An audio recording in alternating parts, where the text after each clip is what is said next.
Gwamnan jihar Kano Abba Kabir Yusuf ya kada ƙuri'arsa a zaben ƙananan hukumomi a jihar da ke gudana a halin yanzu. Rundunar 'yan sandan jihar Kano ta ce jami'anta sun fito domin tabbatar da tsaro a faɗin jihar. Rahotanni daga Kano na nuna cewa an riga da an fara ƙirga ƙuri'un wasu mazaɓu da ke jihar bayan rufe kada ƙuri'a da aka yi. Daga ƙasashen ƙetare kuwa, gwamnatin shugaba Biden na Amurka ta ce Isra'ila na da damar kare kanta tare da mayar da martani kan harin da Iran ta kai mata a farkon watan da muke ciki. Yau Asabar 26 ga watan Oktoba shekara na 2024 za ku saurari takaitattun labaran daga bakin ni Abdulhakim Jafar.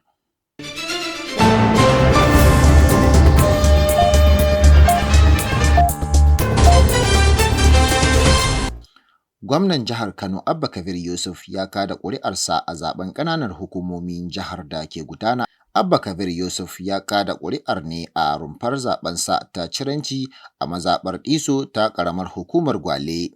Yayin da yake jawabi bayan kada ƙuri'ar, gwamnan ya ce zaben na gudana cikin kwanciyar hankali. Jam'iyyar APC mai hamayya a jihar dai bata shiga zaben ba. Haka zalika, rundunar 'yan sandan jihar ta Kano ta ce jami'anta sun fito domin tabbatar da tsaro a faɗin jihar. Cikin wata sanarwa da kakakin rundunar Abdullahi Haruna Kiyawa ya fitar a shafinsa na Facebook, tun da farko rundunar 'yan sandar jihar ta ce ba za ta bayar da tsaro a lokacin zaɓe ba bisa umarnin kotu.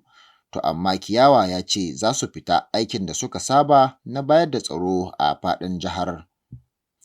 Bayanai daga jihar ta Kano na nuna cewa an fara ƙirga ƙuri'un wasu mazaɓun da ke jihar bayan rufe kada ƙuri'a da aka yi. Dama dai bayanai sun nuna cewa ba a samu fitowar masu kada ƙuri'ar yadda ya kamata ba a wasu sassan jihar. Hakan kuwa baya rasa nasaba da yadda jam'iyyun adawa kamar APC da PDP suka ƙauracewa zaben da kuma abubuwan da suka gabaci zaben, a inda har jami'an tsaron gwamnatin tarayya suka yi barazanar kaucewa shiga harkokin zaben.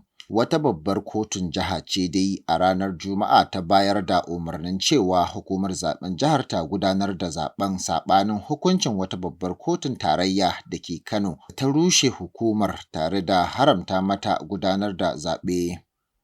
Daga ƙasashen ƙetare kuwa, gwamnatin shugaba Biden na Amurka ta ce Isra'ila na da damar kare kanta tare da mayar da martani kan harin da Isra'ila ta kai mata a farkon watan da muke ciki. To sai dai Mr. Biden ya faɗa wa Isra'ila cewa baya goyon bayan ta kai hari kan tashar makaman nukiliyan Iran saboda fargabar hakan zai haifar da ƙaruwa da kuma faɗaɗa yaƙin. Isra'ila ta ce hare-haren da ta kai wa Iran ta kai su ne kan sansanin sojojinta. Ƙarshen takaitattun labaran kenan. Abdulhakim Jafar, AIA Hausa Network.